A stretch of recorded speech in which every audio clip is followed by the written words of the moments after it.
Welcome to Sales Velocity TV, where we pull back the curtain on how the top businesses in the world sell more with less resistance. Bringing over 50 plus years of combined sales experience and over 100 million in revenue generated, please welcome the hosts of Sales Velocity TV and two incredibly entertaining gentlemen, Andrew Cass and Aaron Parkinson.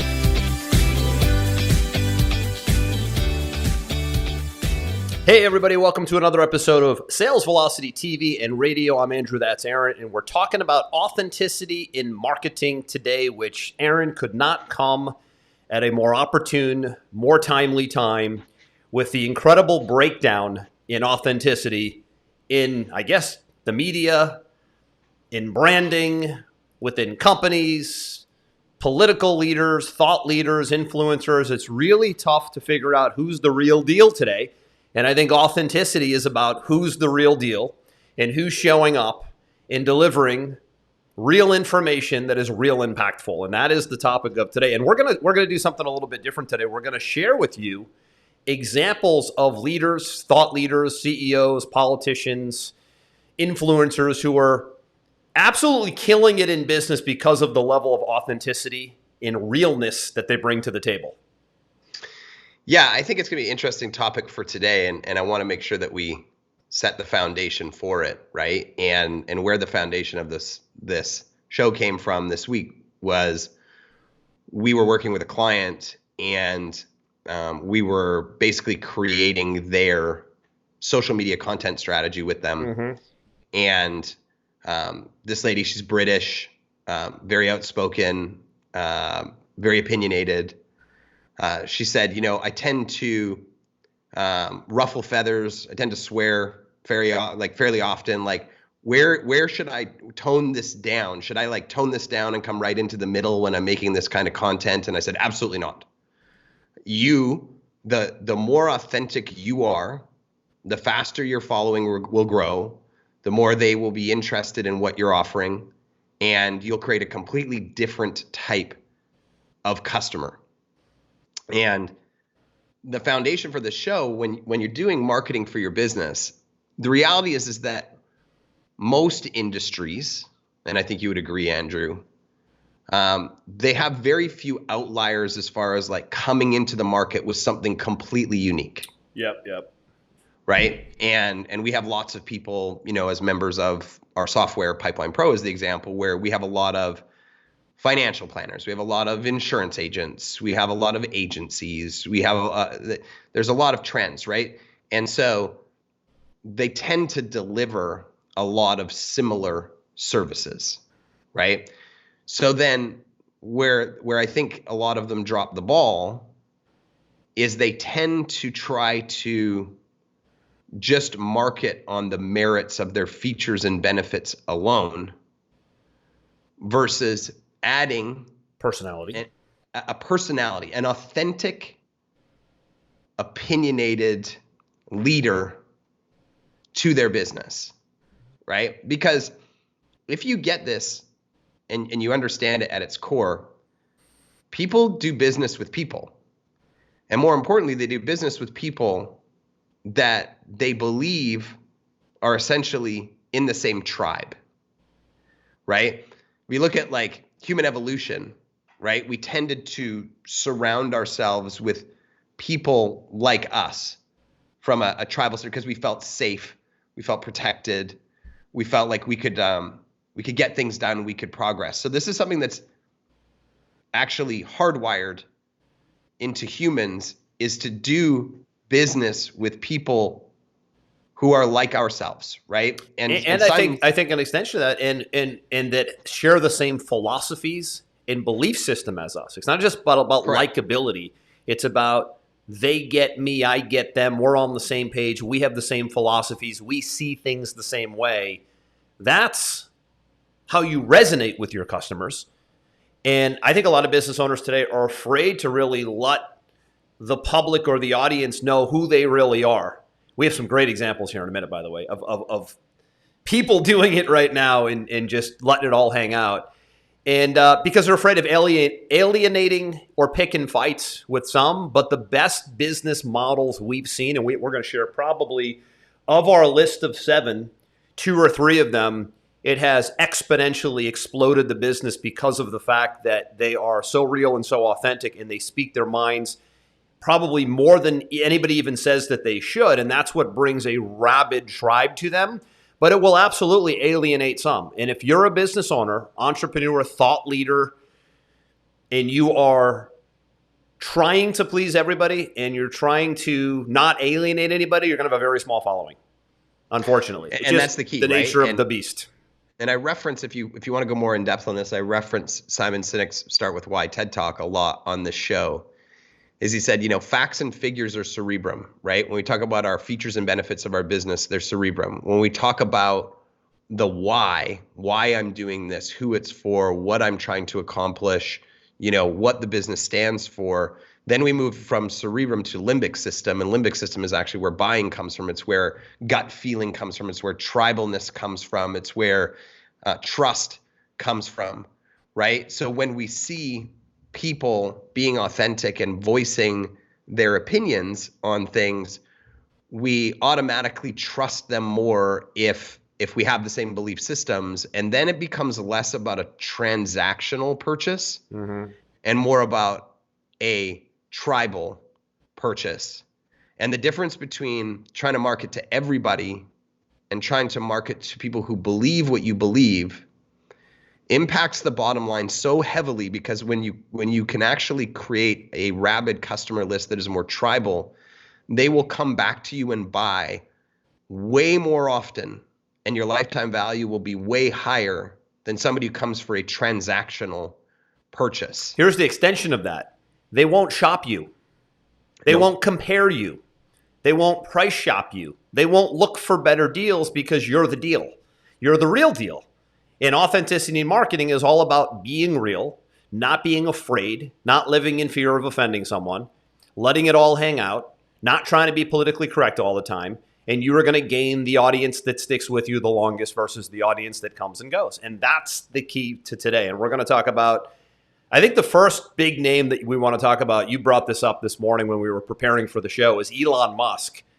Throwing stones as the CEO of the richest company in the world right now. By the way, is Tesla a bigger market cap than Apple right now, or no? Do you know? I don't know off the top of my head. I think they flip-flop. Okay. So let's say Tesla is the biggest market cap going right now, and you got probably the most controversial out there, authentic, like him or hate him. You don't get to like or hate here. That authenticity doesn't mean right or wrong. It means that's him being himself or that's her being herself. He's being himself. He's throwing stones. He's quick to attack the media. He's quick to take shots at the ridiculous public health measures we're seeing. He's attacking Justin Trudeau of Canada, who's a complete tyrant. I'll say it like it is, and he'll throw stones. Now, most CEOs play it safe. Most CEOs pander. They pander to lowest common denominator. They pander to shareholders. He does not, by the way. He's the first CEO in a long time, by the way, that is not pandering to shareholders to tell people what they want to hear. So here's the opposite of authenticity: fakeness, telling people what they want to hear just so that you can play it safe and just so that you can do what someone told you to do, aka the shareholders. That's what I call a fake CEO. There's a lot of fake CEOs out there. It's also fake leadership. It kind of pisses me off because it's the exact opposite of the authenticity that we're talking about here today. And the problem with it is you don't know if you can trust that dude, because that dude is basically making up his narrative and his speeches and his wording based on what he's told to do. This is how politics works, by the way. Parties tell people what to do. People don't get to be people. This is why I hate the Republican and the Democrat Party. Well, I don't want to even say equally at this point, and I won't get into politics, but it's like the lesser of two evils with politics. But I don't like the fact that there's even a political system. I never loved the fact in America, really, I think this is in Canada too, you're Canadian, in which you have to choose a party to associate with to vote. I would love it, and it's never going to happen, if people could run on their own principles and you voted for a person, not a party. Right? That would be the most amazing thing that could ever happen, and it will never happen because there's too much money, too much politics, and too much conflicts of interest involved in it. But that would bring all of the politics and all of the lack of authenticity out of the conversation, and it would let people be people, like Elon Musk is doing right now, By the way, Donald Trump tried it. I don't think it worked because I don't think you can pull it off at the level of being the president. We'll loop back to that. But Elon Musk, not to get off topic, is throwing stones.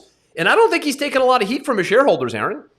He takes a lot more heat from his board. And there's been talks about him being removed. And oh, good luck with that. Yeah. And the reality is that Tesla is just a car company, right? But we don't view Tesla the same way that we view Ford, True. Chevy, Toyota. Those are nameless, faceless brands, right, to us, right? And it's because of Elon Musk that Tesla is more viewed like a religion. Its valuation has always been exponentially higher than what the math says it should be. Yeah, it's crazy. Because its consumers are not transactional. Mm-hmm. Its consumers are tribal. They're fans. They are uber fans of everything about. They love the tech. brand. They love him. They love the edginess of it, right? All of it. They love it all. It's a community. Right? And that's what's made it one of the world's most valuable companies, is because of its authenticity in its brand, which is very closely tied to him. So the other day, right. He's a huge fan right now of the Canadian people shutting down the Capitol, protesting to have all mandates removed because he believes, like many, that. By the way, is he Canadian like you or no? What's that? Is Elon Musk Canadian? He actually is not. He's actually born in South Africa. He grew up in Canada, and then he moved to the United States later on. So you could say he has Canadian ties, right? But he doesn't believe in the mandates. He's been very open about it, right? So with what the leader Trudeau is doing right now, he's been taking pot shots at Trudeau on his social media. One of the first things he did, which I actually laughed out loud about 3 weeks ago, is he bought the domain liar.com. LIAR.com was available? First off, it was not available. I don't know what. Oh, he probably paid a premium for it. He probably paid a few $100,000 to $1 million, question. Maybe more. Awesome. For it. Yeah, nice. But because he's got unlimited money, he's like, I don't care. So he bought liar.com, and then he forwarded it to Justin Trudeau's Wikipedia page. That is incredible. Which is just savage as all hell. Oh my God. So he's going really deep. It's amazing. Yeah. But the flip side is yesterday he posted a meme that had Hitler in it talking about Justin Trudeau. So he ruffled some feathers yesterday. Jewish community wasn't impressed, so on and so forth. And he's like, hey, it's a joke. Get over it. Right. And the people that agree with Elon absolutely adore it. I'll give you another example. You will laugh out loud when I say this, right? One of the big car companies on their Twitter, I think it was like Mercedes or something like that, said by 2025, we will be the biggest electric car company in the world. He went on their Twitter and responded to their tweet, and all it said was, bring it, bitches. I heard about that. Yeah, right? I saw that. That was a while ago. I did see that. CEOs don't do those kind of things. Yeah. But I laughed out loud when I saw it. I was like, this guy is hilarious. Yeah. Like he's a real human just speaking what's in his mind, being authentically who he is. Now, let me stop you for a minute now, okay? Because now what a lot of people would think right now wrongly is they'd go, oh my God, he should never do that. He's the CEO. That's bad representation of the company, da-da-da-da. And listen, maybe there's an argument for that. Maybe sometimes you can go over the edge. But again, it's not about right or wrong or what you think. It's about what's working. It's about results. And what's happening right now is because of that type of personality, authenticity, right? You might not like it. You might not agree with it, but he's just being him. He's being authentic. And that's what's causing rabid, fan-like, community-like buyers for a car company. And by the way, electric cars, they're becoming a commodity. Everybody's going electric right now. And Tesla's still operating as if they're the only game in town. Yeah, I mean, the original inventor of the electric car, I believe, was the scientist Tesla, right? I can't remember his first name.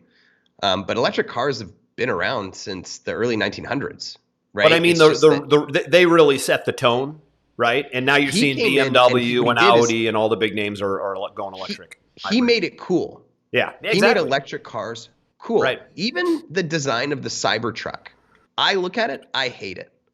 Other people look at it, they love it, right? they didn't go down the middle on their design of the Cybertruck. They said, we're going to do something out there, and we're not going to play the middle road game, right? It's just another example of how they do things, right?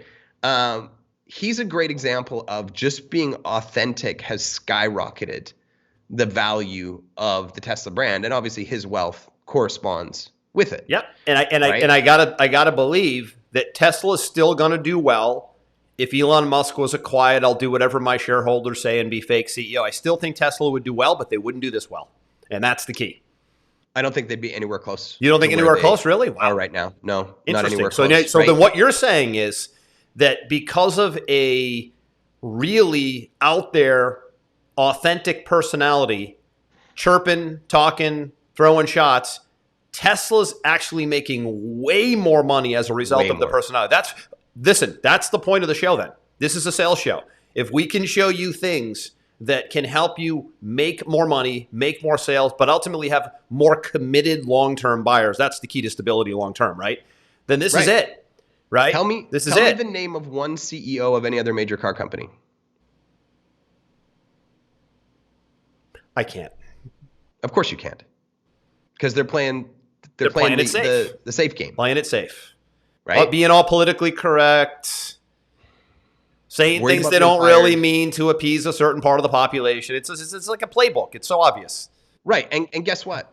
He's the biggest shareholder, right? So he has that security of he's the owner and the CEO, right? Which most of the people that we know, or most of the people that listen to the show, fully vested. They are fully vested in what they're doing. So they have the freedom to do that, where most of the other CEOs, they'd be fired because they're not the biggest shareholder. So let's talk about a few others. He's obviously the premier example right now. I'm looking at my list right now. Joe Rogan obviously is another. We did a whole show on Joe Rogan. Again, like him or hate him, doesn't make a difference. He's a disruptor, and he's willing to have the tough conversations. And again, it doesn't matter what you think. It got him a $100 million contract with Spotify, which, by the way, is now being doubled down by other carriers. Spotify will fold. Actually, I'm not sure. I don't know the CEO if he's weak yet. It could go either way if he weakens and folds, right? If you fold because somebody has a viewpoint, you're weak. And the prediction is Spotify will fold, but Joe Rogan has a deal that's $200 million with, I think, I can't remember, Rumble, I think. I don't remember who it is. Rumble's thrown. So, but at the end of the day, it doesn't matter what you think, right? What matters is that people need to be able to speak. Right now, that's a massive problem in society as a whole, at least here in America. Aaron, you're not in America. The censorship thing is a massive problem. It's front and center. It's black and white. It's unarguable, and it's absolutely fierce. Now, guys like Joe Rogan and guys like Elon Musk, they're just being themselves. They are perfectly fine with being themselves. They're perfectly fine with offending some, but you don't get to label them and name call them. You're weak if you do, right? They're just being them, and they're not doing any damage. They're just being them. And what that's doing is it's causing their brands to grow exponentially. And that's really what this is all about now, is how can we get your business and your brand to grow exponentially? It's going to require you being out there and you having a voice and an opinion and you being authentic, right? We're talking about transparency and authenticity today. So Joe's another one. We did a whole episode on the Joe Rogan podcast. Again, from a business standpoint, how did he grow that podcast and that brand to the level that he did? Here's a piece of it here today. It's being authentic and staying consistent with that authenticity for a decade plus. That's how he did that. So we won't go into too much detail on Joe. Then there's Steve Jobs from back in the day, who was really one of the early adopters of personalizing and humanizing a big company and not really... his board kicked him out of the company. So Steve Jobs got booted out of Apple. So, and I think everybody knows that story. And they replaced him because of his non-politically correct stance, and he was throwing stones at Microsoft. Do you remember those cool commercials where like Microsoft was this nerdy guy, and then they had like this cool hip upcoming guy? And they would talk about Microsoft versus Apple. It was almost like a Coke and Pepsi kind of a thing. That was all Steve Jobs was making. He was throwing stones, and he had his uniform. He would always show up on stage in black, and he would do product launches from stage, right? So he was doing things. He was a disruptor. He was doing things very different, and he was very obviously taking shots mainly at Microsoft's operating system because his was superior. I believe it is. Many do as well. But he was one of the early disruptors when it comes to CEOs not being afraid to be themselves. Steve Jobs is a Perfect example. Right. Let's look at another example. You remember the not America's Got Talent, but X Factor and all these other shows with Simon Cowell. Yeah, Simon Cowell, right. Simon Cowell, right? Nobody in the history of mainstream media watched talent shows on television. Let's be honest. Before Simon Cowell, when was there ever a successful talent show on television? There wasn't. Now there's been a whole bunch of them. America's Got Talent, X Factor, this, that, whatever. What did people turn in to watch? They turned in to watch what would Simon Cowell say, because he was so authentic that when he loved something, he was like, that is brilliant. Well done. And when something was terrible, he would say that was absolute trash. And people would being feel so authentic awkward. Again, huh? Yeah. It was so awkward in the beginning listening to him going, oh, these are artists. Like, you're going to crush their soul. You're going to make them feel bad, whatever. And he's like, you can't sing. You can't dance. You can't do this. I do remember that now. You're right. Terrible. You should never come back here again. Right? Like, his authenticity is actually what drove that brand. And I don't know if you know about Simon Cowell, but he was living in his parents' basement when he was 40. I heard that story. And he was a billionaire. I don't think he's a billionaire. I think he's worth about 400 million by the time he was 50. All by just coming out and being his authentic self in this environment. You made me, I chuckled when you said Simon Cowell. He wasn't on my list, but you also made me add Mr. Wonderful from Shark Tank to my list because he does the same thing. And let me tell you about Mr. Wonderful, right? He says some pretty vile things. I don't agree with a lot of the things these guys say, right? And you don't have to. Like, I don't think, like, he actually said on the show once, which kind of turned me off. Like, someone turned down his deal and he's like, I'm out. You're dead to me. And I'm like, come on, man. Right? I mean, please. Right? But again, doesn't matter what you think. Authenticity. Here's what that has done for Mr. Wonderful. If you look at the 5 sharks on Shark Tank, Mr. Wonderful now has more endorsements. He's now a regular on CNBC, which is a channel I watch every morning, just basically economic and business news. He's on as a spokesperson, giving stock advice. He's a spokesperson for at least 3 accounting companies and accounting softwares that I know. All because he was the most controversial, authentic, right, being himself on Shark Tank, throwing stones, exactly the blueprint of Simon Cowell, and it's got him the big endorsement deals, right? And let's be clear right here. There, the playbook. He's not playing a character. That's how he is. Yeah, exactly. Right? That's how he is. Simon Cowell is not playing a character. That's who he is. Joe Rogan is not controversial and mean like Simon Cowell and Mr. Wonderful are. He's just a guy. He's a meathead, right? He does jiu-jitsu. He works out. He's the UFC commentator. He smokes weed on his show. He drinks beers on his show.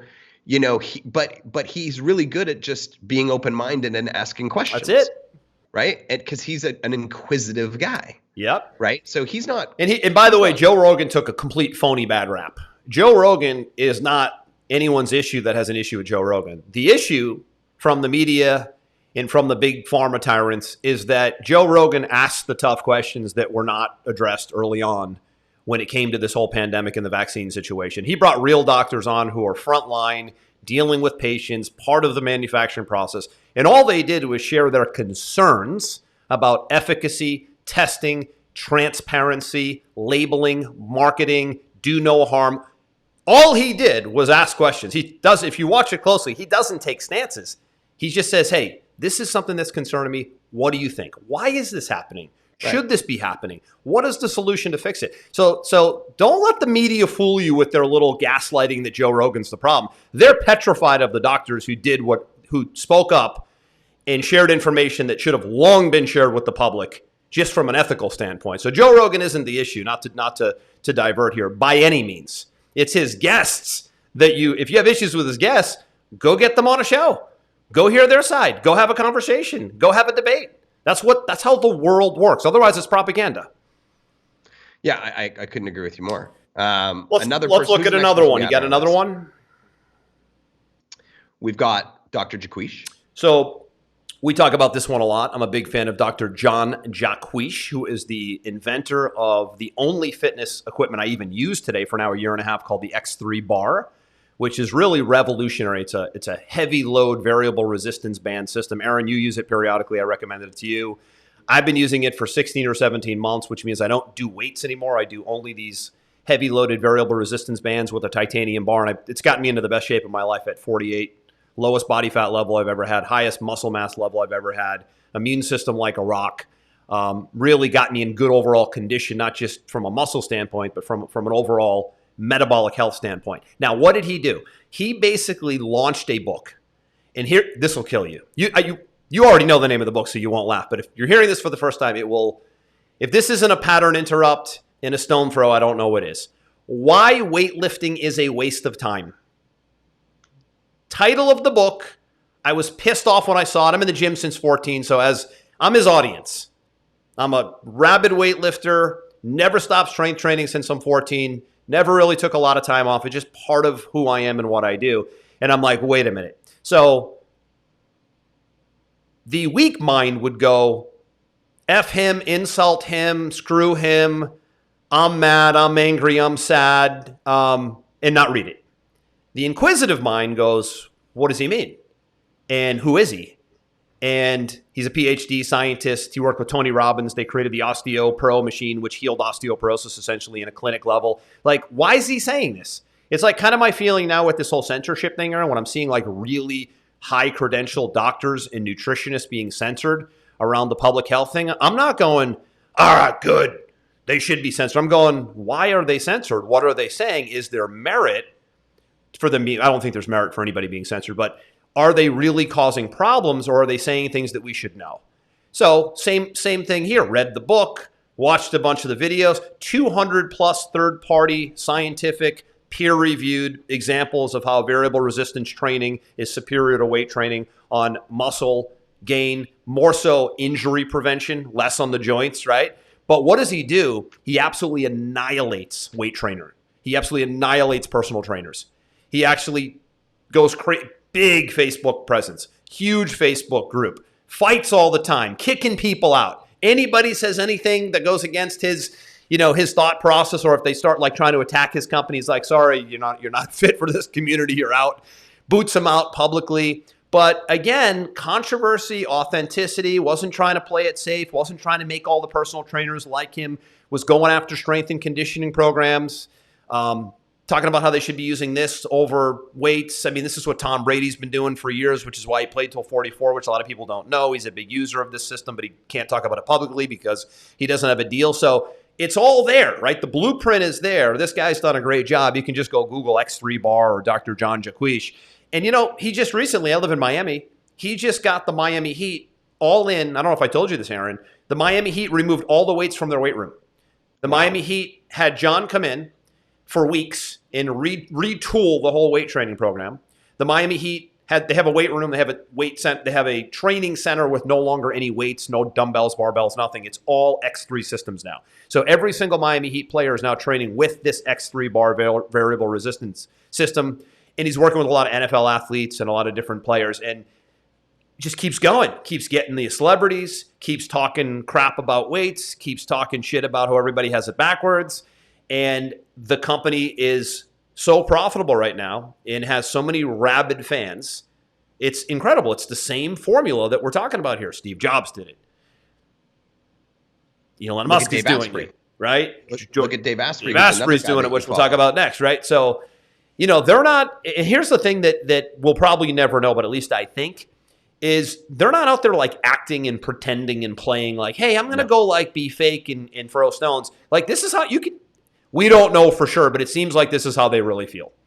Well, they've been the same way for a decade. Yeah, so there could be some people playing a show and acting and maybe doing it as a play. Who knows? For all we know, Elon Musk, maybe everything he's doing is strictly for attention. It's possible, right? Again, don't have any emotional attachment to what's going on. Just figure out, how can I, in my business as a thought leader, as an influencer, as an entrepreneur, how do I get myself out there more and just be me and stop worrying about offending every snowflake on the planet like we have on the planet today, and see where that gets you.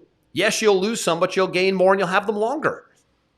Customers, clients. Yeah, and for me, I want to repel the people that I don't want to work with, right? I want to attract the people who believe what I believe because they're going to be a better customer for me. And I want to repel those who don't, because typically they're a challenging customer for me. But I don't know if you remember the movie The Karate Kid. Yeah, of course. Remember the movie The Karate Kid? Of course. Right? Big Karate Kid fan. So do you remember when Mr. Miyagi said, drive on left side safe, drive on right side safe, drive in middle of the road, squish like grape? Yeah. Right? Yeah. I always keep that in my mind, right? Is who am I marketing to? What do they believe? What do I believe? What can I wrap my marketing around to ensure that we all feel like we're part of the same tribal ecosystem? And how can I repel? A lot of that is it's polarizing, right? How can I repel people who are not like me? Because typically they're my worst customers. And the mistake that you'll make as a business owner is thinking that repelling certain people is a bad thing. It's not. It's when you get clear on that, it's the best thing so ever. there always has to be a mindset play, right? I've worked with a lot of novice business owners in addition to a lot of non-novice business owners. And the novice business owners always have a lot of mindset things they need to get over, right? And again, it's the political correctness. It's thinking that they need to please everybody. It's tiptoeing. It's playing it safe. It's worrying. Like, these are all mindset things that need to be fixed. Otherwise, you don't really grow, scale, and become that noticeable and that relevant. And these are guys that are knocking the cover off the ball. You mentioned Dave Asprey. That's another one, who was the creator of Bulletproof Coffee, which really was just a concept of butter and MCT oil and coffee, and it really is just a phenomenal intermittent fasting. Yeah, intermittent fasting. He kind of put that on the map. And he's a controversial figure too, where he goes against traditional health and wellness principles. I've read all his books. I agree with just about everything he says. I can't really figure out anything I don't agree with, because he's an alternative medicine guy, right? He's the kind of guy who will basically, I'm the same way. I want to exhaust all natural health measures before I go medical, before I go invasive. Because as soon as I go medical and invasive, I know that's going to come with a whole host of side effects. When I go natural, my risk factor is essentially zero. And that's the game he's played for a while, and he's getting censored. I think he got booted off Instagram for a video the other day. That's not normal, guys, right? If somebody can't talk about the other side, it isn't science anymore. It's propaganda. If you can't have a conversation, it isn't science. It's the furthest thing from science. If the other side can't talk, it's just propaganda. And there's still, I think it's a small amount of people that don't see that, but it's definitely getting smaller. But Asprey's a guy who's thrown stones as well.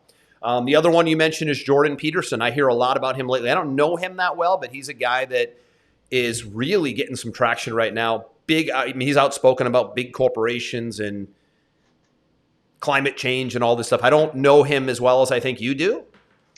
Well, he's Canadian. He's a professor of psychology, and I think at the University of Toronto. He's been doing a lot of live seminars and a lot of podcasts over the last couple of years, and he's got a lot of very strong opinions about a lot of very hot topic conversations, and he's got his training and his belief system to make a point. Yeah. Right. And he's open to debating, whether he's right or wrong with other psychologists, but he's a smart guy. He's been in the game a very long time. Yeah. He just wrote a book, 12 Principles of Life or something just came out. I forget the actual title.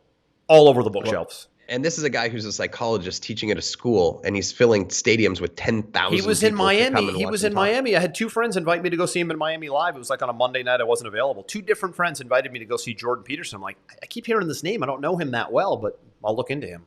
Yeah, and he's talking a lot about the war against masculinism. Oh, geez, yeah. The weird, process of genderism and a whole bunch, and he's got all of these opinions and beliefs around them, and those who believe what he believed follow him like a zealot. And there's never been a psychologist that I know of, other than maybe Dr. Phil, that's gathered such a strong tribal group. He's booked out to speak, Andrew. Interesting. Once every 2 weeks live for the next 2 years. Interesting. And he's doing, and I asked, one of my friends who's here in the office with me, and it was 2 hours of him alone. Yeah. I mean, I so don't even know what he'd be talking about. I got to tell you, from you and I have vast speaking experience. to carry a stage for 2 hours by yourself, and I don't think he's got slides or anything like this, and I think he's just talking. He's just basically like watching a comedian up there, but talking about philosophy and concepts. And the guy that I know that went from my office, he said it was really good and really deep. Like he's a deep, deep thinker. I mean, deep psychology, stuff that most couldn't handle. He said, I brought a buddy with me that was completely on another level. He just couldn't hack it intelligence-wise, and so it's somebody that I want to look into for sure. But these are some big names we mentioned. I think we threw out 6 or 7 names. There's more out there. I had another one that just came to mind, but I just drew a blank here. These are great people to study. Like study how they blend their authenticity into their marketing, their marketing and their business, and they build these tribal followers. Another one is a guy that you don't know, Andrew, but I've known him really well for the last couple of years, and most people won't know who he is, but his name is Ezra Firestone. Yeah, right? I know who he is. Yeah. And he built his brand Boom by Cindy Joseph with his partner Cindy Joseph, who was the world's oldest supermodel.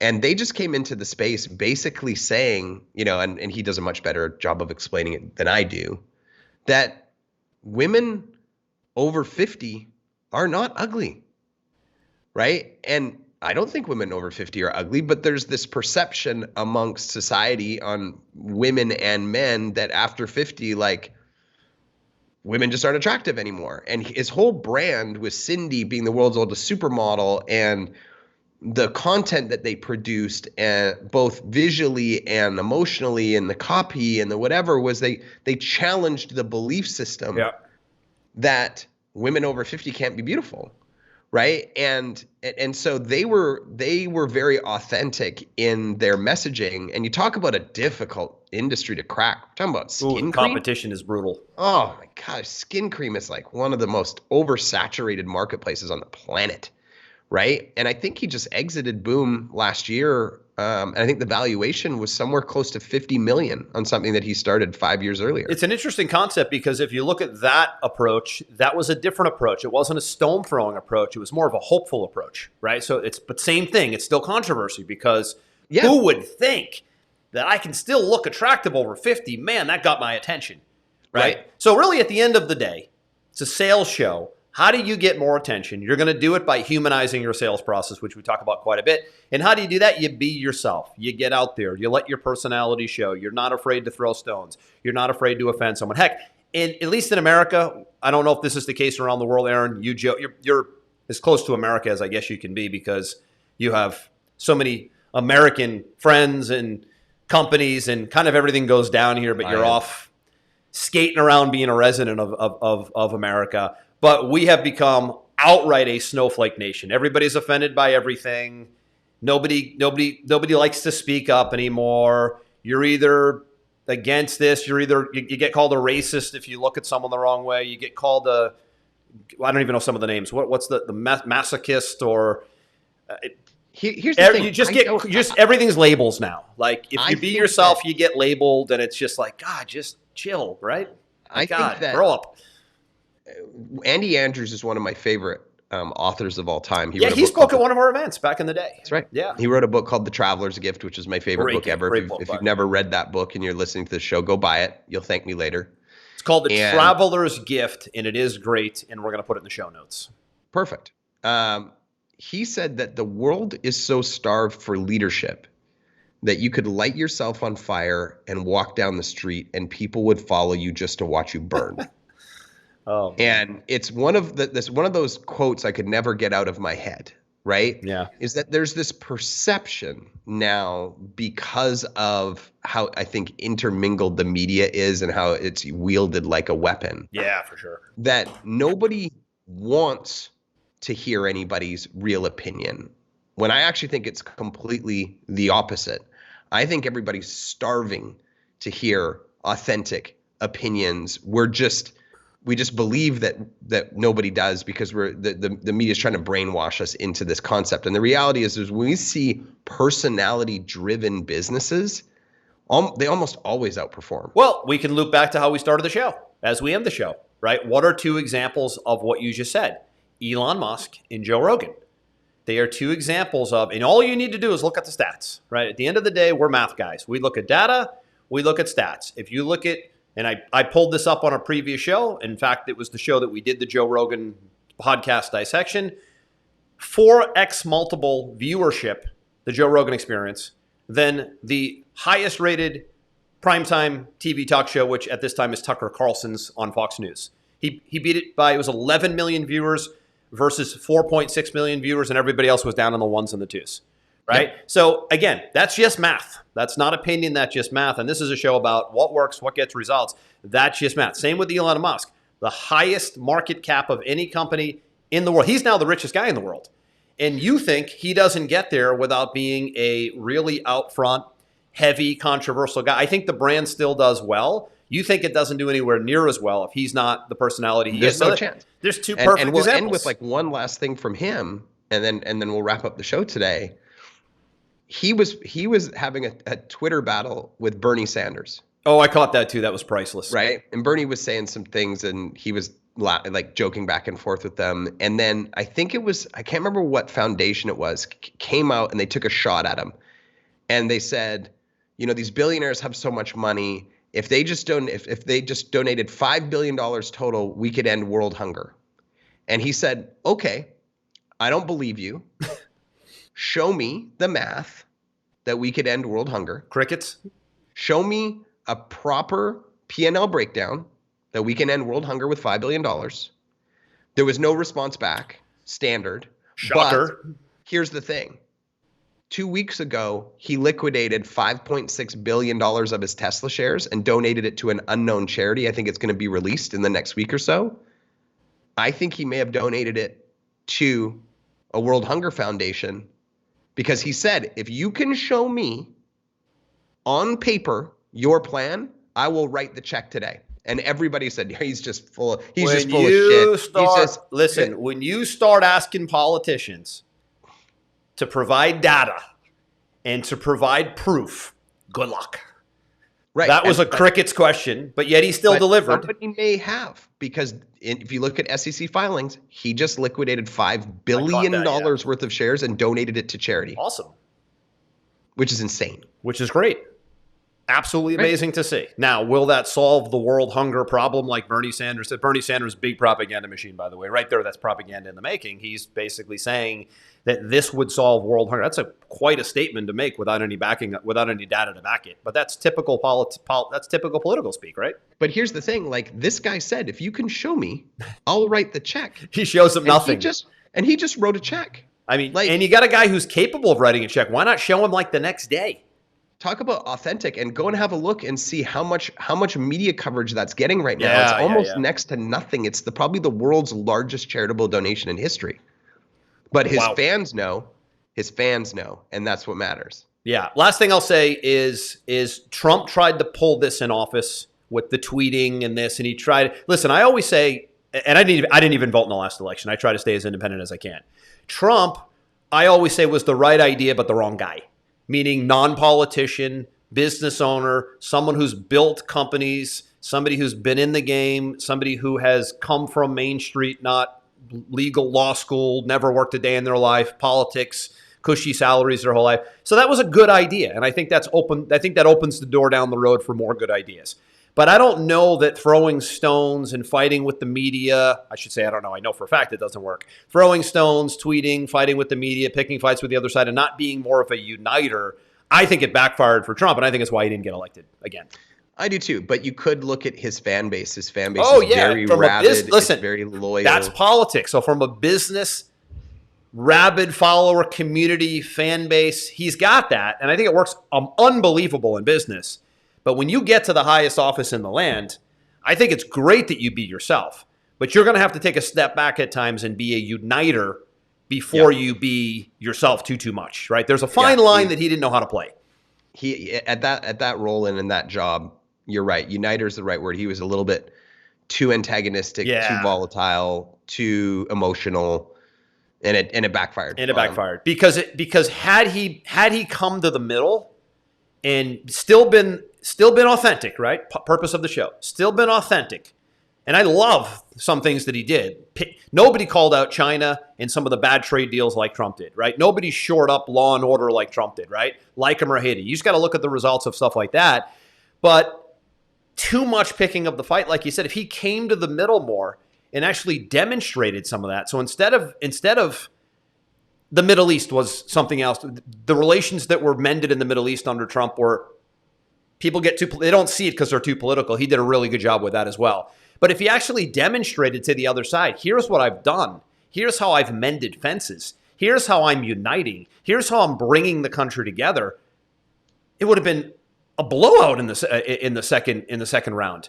But he was never able to have the down-to-earth, uniting, real conversation. So I think his authenticity backfired because he became overly authentic. And I think at times he even got fake. I think he actually picked fights on purpose at times. And that now goes to the other level, where that goes to you're doing it just now to do it, and now that's fake, right? So like you look at Elon Musk and you look at Joe Rogan, pretty much everything they're doing is coming from them. A lot of Trump stuff was he was trying to be too much of a show. And now you leapfrog authenticity and you do exactly what we're talking about not doing, which is being fake and doing things just because you want to get a rise. Yeah, just being fake and antagonistic. Right.